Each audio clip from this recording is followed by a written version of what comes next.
देहरादून में आयोजित एक कार्यक्रम में मुख्यमंत्री पुष्कर सिंह धामी ने शिरकत की और इस दौरान सीएम ने मेधावी छात्रों को सम्मानित किया। अलग अलग छात्रवृत्तियां वितरित की गईं। मुख्यमंत्री ने कहा कि संस्कृत छात्र प्रतिभा सम्मान, गार्गी बालिका संस्कृत छात्रवृत्ति और डॉक्टर भीमराव अंबेडकर अनुसूचित जाति जनजाति छात्रवृत्ति प्रदान की है। इस दौरान उन्होंने प्रतियोगी परीक्षा, स्वास्थ्य केंद्र और ई संस्कृत संभाषण शिविर का भी शुभारंभ किया। मुख्यमंत्री पुष्कर सिंह धामी ने कहा कि सरकार 13 जिलों में 13 सांस्कृतिक गांव विकसित कर रही है और नई शिक्षा नीति के तहत संस्कृत को बढ़ावा दिया जा रहा है। साथ ही गार्गी बालिका छात्रवृत्ति के माध्यम से छात्राओं को प्रोत्साहित किया गया। सीएम ने मेधावी विद्यार्थियों को उत्तराखंड का सांस्कृतिक दूत बताया। संस्कृत के वैज्ञानिक महत्व पर जोर देते हुए मुख्यमंत्री ने कहा कि इसकी वैज्ञानिकता के कारण ही ऑक्सफोर्ड जैसी यूनिवर्सिटी में इस पर रिसर्च होती है। सीएम ने सभी विजेताओं के उज्जवल भविष्य की कामना की। संस्कृत छात्र प्रतिभा सम्मान समारोह के अवसर पर अभी आप सब लोगों ने जिनको सुना, उत्तराखंड सरकार के संस्कृत शिक्षा मंत्री और अनेक विभागों के मंत्री आदरणीय डॉक्टर धन सिंह रावत जी, राजपुर विधानसभा के लोकप्रिय विधायक हमारे वरिष्ठ नेता आदरणीय खजानदास जी, कैंट विधानसभा की लोकप्रिय विधायक श्रीमती सविता कपूर जी, सचिव संस्कृत शिक्षा श्री दीपक कुमार जी, कुलपति संस्कृत विश्वविद्यालय प्रोफेसर रमाकांत पांडे जी, निदेशक संस्कृत शिक्षा श्रीमती कंचन देवराड़ी जी और प्रदेश भर के विभिन्न विद्यालयों से, कॉलेजों से आए सभी हमारे शिक्षकगण, सभी आचार्यगण, सभी विद्वानगण, हमारे अतिथिगण, आचार्य जी, दीपक जी और सभी यहाँ पर आए हुए सभी अतिथिगण और जिनके निमित्त आज ये प्रतिभा सम्मान का कार्यक्रम हो रहा है, ऐसे सभी हमारे प्रिय छात्र एवं छात्राएं, विद्यार्थीगण, मैं आप सभी का आज यहाँ आने के लिए, आपकी उपस्थिति के लिए आप सभी का हृदय से आप सबका स्वागत करता हूँ, आप सबका अभिनंदन करता हूँ। भाइयों बहनों, आज के इस कार्यक्रम के माध्यम से हम संस्कृत छात्र प्रतिभा सम्मान प्रदान करने के साथ साथ गार्गी बालिका संस्कृत छात्रवृत्ति, डॉक्टर भीमराव अंबेडकर अनुसूचित जाति एवं जनजाति छात्रवृत्ति भी प्रदान कर रहे हैं। इसके अलावा आज हमने प्रतियोगी परीक्षा, स्वाध्याय केंद्र, ई संस्कृत संभाषण शिविर, इसका भी हम लोग आज शुभारंभ करने जा रहे हैं। मैं आज के इस अवसर पर सम्मानित होने वाले सभी विद्यार्थियों को बहुत शुभकामनाएं देता हूं और उनके उज्जवल भविष्य की कामना करता हूं और कहना चाहता हूं, आप सभी हमारे राज्य के सांस्कृतिक दूत हैं।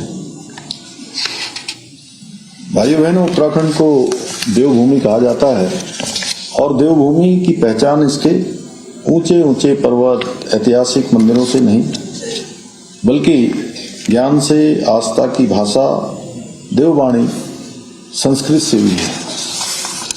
और वेदों से लेकर उपनिषदों तक, रामायण से लेकर महाभारत तक, आयुर्वेद से लेकर खगोल शास्त्र तक और गणित से लेकर दर्शन शास्त्र तक हमारे ज्ञान की जड़ें संस्कृत में ही निहित हैं। इसलिए मेरा मानना है, संस्कृत हमारे अतीत की स्मृति मात्र नहीं है, बल्कि भविष्य की संभावना है। और अभी अभी हम सब लोग प्रधानमंत्री जी के मन की बात के कार्यक्रम को सुन रहे थे। जिस प्रकार से आज एआई का उपयोग करके, एआई ने जिस प्रकार से हमारे ग्रंथों को, हमारे उपनिषदों को बिल्कुल नए रूप में हम सबके सामने रख दिया है। सच में ये हमारे लिए, हम कह सकते हैं कि संस्कृत हमारा भविष्य भी है। भाइयों बहनों, जब देववाणी संस्कृत की बात करते हैं, तब केवल एक भाषा की ही चर्चा नहीं करते, बल्कि मानव सभ्यता की सबसे प्राचीन और वैज्ञानिक धरोहर की भी हम बात करते हैं। हिंदी सहित भारत की विभिन्न भाषाओं की जननी अर्थात संस्कृत की सबसे बड़ी जो इसकी विशेषता है वो इसका वैज्ञानिक व्याकरण है। इतने व्यवस्थित और तार्किक नियम विश्व की बहुत कम भाषाओं में मिलते हैं। ऋषि पाणिनि द्वारा रचित अष्टाध्यायी आज भी विश्व के भाषाविदों के लिए आश्चर्य का विषय है। यही कारण है कि आज ऑक्सफोर्ड, हार्वर्ड, कैम्ब्रिज जैसे प्रतिष्ठित विश्वविद्यालयों में भी संस्कृत की जो वैज्ञानिकता पर विभिन्न प्रकार के शोध किए जाते हैं। आज आदरणीय प्रधानमंत्री श्री नरेंद्र मोदी जी के दूरदर्शी नेतृत्व में भारत की जो समृद्ध सांस्कृतिक विरासत है उसके संवर्धन के लिए और उसके संरक्षण के लिए बहुत प्रतिबद्धता के साथ निरंतर कार्य किया जा रहा है। इसी क्रम में आज संस्कृत भाषा के प्रचार प्रसार हेतु कई योजनाएं आज संचालित की जा रही हैं। नई शिक्षा नीति में संस्कृत को आधुनिक और व्यवहारिक भाषा के रूप में स्थापित करने के विशेष प्रयास किए गए हैं। आज स्कूली पाठ्यक्रम में संस्कृत भाषा के महत्व को रेखांकित करने के साथ ही संस्कृत विश्वविद्यालयों को आधुनिक संसाधनों से सुसज्जित किया जा रहा है। आज जहां एक और संस्कृत को ऑनलाइन प्लेटफॉर्म्स पर उपलब्ध कराया जा रहा है, वहीं ई संस्कृत प्लेटफॉर्म एवं संस्कृत ऐप्स विकसित करने पर भी विशेष बल दिया जा रहा है। इसके अतिरिक्त विभिन्न राज्यों में संस्कृत ग्राम स्थापित किए जा रहे हैं, जहां लोग अपने दैनिक जीवन में संस्कृत भाषा का उपयोग कर रहे हैं। कर्नाटका का मशहूर गांव का उदाहरण हमारे सामने है, जहां आज भी संपूर्ण जनजीवन संस्कृत भाषा में ही चलता है। इतना ही नहीं, हाल ही में केंद्र सरकार के एक महत्वपूर्ण पहल के तहत लोकसभा की कार्रवाई का अनुवाद एआई के माध्यम से संस्कृत भाषा में किए जाने की शुरुआत भी की है। मुझे विश्वास है कि आने वाले समय में एआई के माध्यम से संस्कृत भाषा के ज्ञान का और अधिक प्रचार और प्रसार हो सकेगा। हमारी देवभूमि उत्तराखंड सदियों से संस्कृत अध्ययन और शोध का केंद्र रही है। आदि शंकराचार्य से लेकर अनेक ऋषि मुनियों ने इस भूमि में तपस्या की है और संस्कृत ग्रंथों की रचना की है। आज जब हम आधुनिकता की ओर बढ़ रहे हैं, तो ऐसे में हमारी सरकार का प्रयास है संस्कृत की पवित्र ज्योति को उत्तराखंड के अंदर भी प्रज्वलित किया जाए। इसी को ध्यान में रखते हुए हमने राज्य के सभी जनपदों में आदर्श संस्कृत ग्रामों की स्थापना की है। इन ग्रामों में लोग अपने दैनिक जीवन में संस्कृत का उपयोग करेंगे, जिससे देववाणी पुनः हमारे जीवन में बोलचाल, व्यवहार और संवाद का हिस्सा बन सकेगी। ये हम सभी के लिए गौरव का विषय है कि हमारे सभी बच्चों को पता होगा कि संस्कृत हमारे राज्य के अंदर द्वितीय राजभाषा का संस्कृत को दर्जा प्रदान किया गया है। हमारी सरकार विद्यालयों में भी संस्कृत शिक्षा के प्रचार प्रसार के लिए संकल्पित होकर कार्य कर रही है।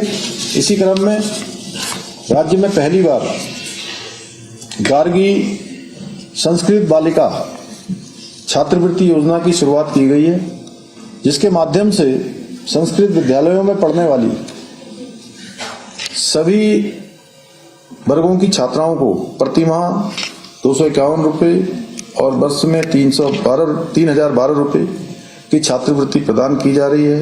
डॉक्टर भीमराव अंबेडकर अनुसूचित जाति एवं जनजाति छात्रवृत्ति योजना के माध्यम से भी हमारे अनुसूचित जाति और अनुसूचित जनजाति के संस्कृत विषय के विद्यार्थियों को प्रतिमाह इतनी ही छात्रवृत्ति आर्थिक सहायता प्रदान की जा रही है। यही नहीं, संस्कृत भाषा में उत्कृष्ट प्रदर्शन करने वाले विद्यार्थियों को संस्कृत छात्र प्रतिभा सम्मान से भी सम्मानित किया जा रहा है।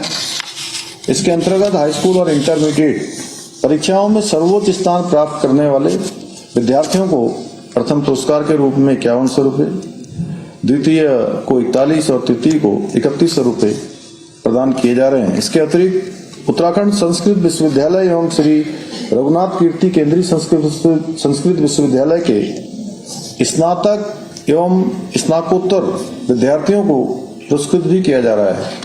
यही नहीं, संस्कृत के प्रचार प्रसार के लिए उत्तराखंड संस्कृत अकादमी हरिद्वार के माध्यम से अखिल भारतीय शोध सम्मेलन, अखिल भारतीय ज्योतिष सम्मेलन, अखिल भारतीय वेद सम्मेलन, अखिल भारतीय संस्कृत कवि सम्मेलन, संस्कृत शिक्षक कौशल विकास कार्यशाला, संस्कृत छात्र प्रतियोगिता जैसे विभिन्न कार्यक्रम आयोजित किए जा रहे हैं।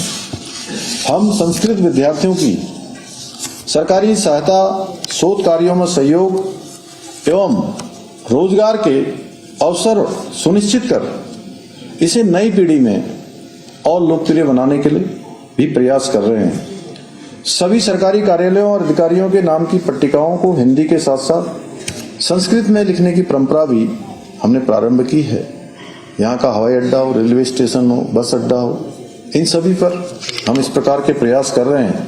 भाइयों बहनों, हमारी देववाणी संस्कृत के गौरव को पुनर्स्थापित करने हेतु अपने विकल्प रहित संकल्प के साथ हम इसी प्रकार काम करते रहेंगे। परंतु हमारा ये संकल्प तभी पूरा हो सकेगा जब संस्कृत भाषा केवल पूजा पाठ तक सीमित न रहकर आम जनजीवन की बोलचाल और व्यवहार की भाषा बने।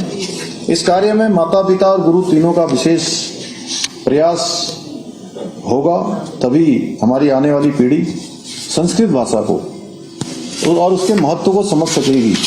मुझे पूरा विश्वास है कि हम सभी आने वाली पीढ़ी को अपनी संस्कृति से जुड़े रहने के साथ साथ देववाणी संस्कृत के गौरव को आत्मसात करने के लिए भी हमारी भावी पीढ़ी को प्रेरित करेंगे, उसको मार्गदर्शन करेंगे। इसी विश्वास के साथ पुनः आप सभी को शुभकामनाएं देते हुए, आप सभी के उज्जवल भविष्य की कामना करते हुए मैं अपनी बात को समाप्त करता हूं।